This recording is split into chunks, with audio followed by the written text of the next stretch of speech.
I've walked through hundreds of condos with buyers. The ones that sit on the market the longest, they almost always have the same problem. It's not the price, it's not the location, it's the layout. Boxy rooms, long hallways, spaces that made sense in 1987, but they feel completely wrong today. You can paint, you can renovate your kitchen, but you can't change your floor plan. Today, I'm going to cover 3 specific red flags to watch for before you buy and what a good layout actually looks like. I'm Mark with KelownaCondos.ca, and I've been helping people avoid these mistakes for 24 years. So let's get started. Before we dive in, if you're thinking about buying or selling a condo, hit the subscribe button.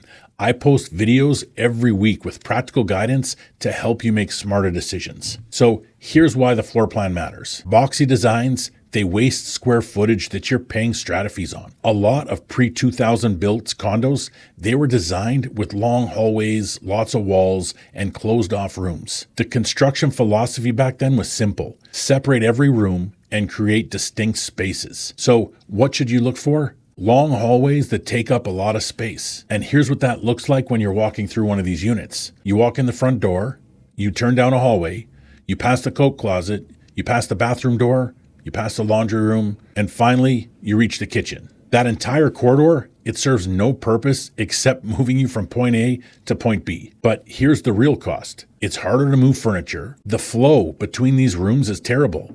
And when it's time to sell, these units are less popular, so they're going to have a lower resale value. When you're paying over $400 a square foot, that hallway, it costs you thousands. And here's why this hurts your investment. Most buyers that I show condos to, they like that open concept design. They want the kitchen to flow into the living area and the dining room. Because open layouts are so popular, these boxy layouts with long hallways, they tend to sit on the market longer and sell for less. So I'm not saying that you should never buy a pre-2000 built condo. Some of these buildings are fantastic.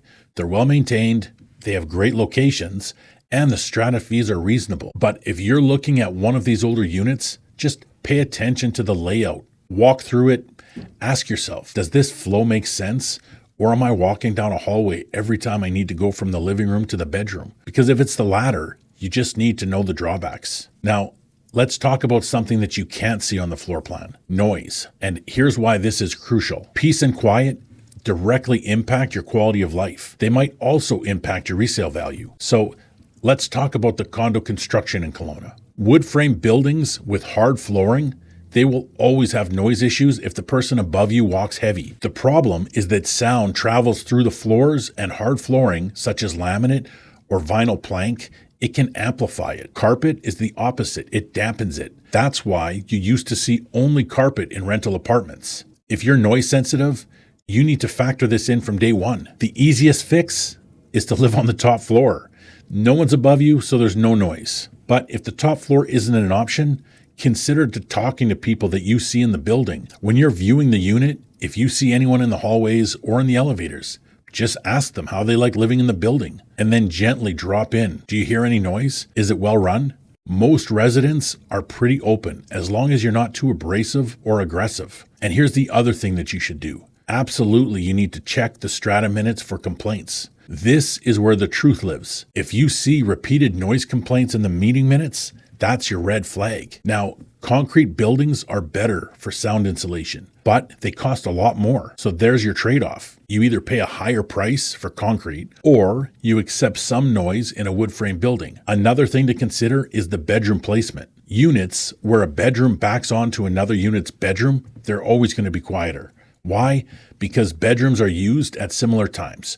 Most people sleep at night. The worst layout, your bedroom, it backs onto someone else's living room. They're watching TV at 10 p.m. or 11 p.m. while you're trying to sleep. So here's what I tell people who are noise sensitive. Visit the unit a few times before subject removal, especially around dinner time when people should be home. Talk to a few residents in the building and get a feel for it. Make sure that you review the last 24 months of strata minutes for any noise complaints. If you do these 3 things, you're going to have a pretty good sense of whether noise is going to be a real issue. Now, the third red flag is something that is often underappreciated until it's too late. Storage. Many newer buildings in Kelowna, they sold the storage locker for an extra $10,000 to $20,000. And here's the problem. Investors, they often don't buy storage lockers because they don't see the value. What does that mean for you? Well, no storage, it means no place for seasonal gear, sports equipment, or extra belongings. This is a massive issue if you're buying the condo to live in it. You should always view the storage locker, measure it, and think critically about what you're going to need to store. Don't just assume that there's a storage locker or that you don't need storage. And here's what I tell people. Make a list of what you're going to want to store. 2 seasons of clothes, sports equipment, holiday decorations, luggage. And here's the thing about Kelowna. Living here is about lifestyle. So you might have ski gear, golf clubs, bikes, paddle boards, even snow tires. If you're downsizing from a house, you're going to be going from a garage and a basement to a 4x6 locker. That transition, it's going to require serious planning. I live in a townhouse downtown and I have ample storage, but I still rent a storage locker at a local place. So if this unit doesn't have sufficient storage, consider renting an off-site storage locker. They're going to range from $100 to up to $250, $300 a month. Before you buy, make a list of everything that you don't need in your condo and determine how much storage you're going to actually need. Because trust me, 6 months after you move in, you're going to wish that you thought about this prior. So let's talk about one of my favorite layouts. If I were buying a condo in Kelowna right now, this is what I would be looking for. So the layout, it has opposing bedrooms. One bedroom on one side, the other bedroom on the other side. This is going to create maximum separation between sleeping areas. Here's why this works. Everybody gets privacy. There's noise separation at night because your main living space is in between them. If you have a roommate, you each get your own private zone. But if it's just you or your partner, one person can stay up late without disturbing the other. And here's my favorite, a split bedroom layout in a concrete building with the bedrooms backing on the other unit's bedrooms.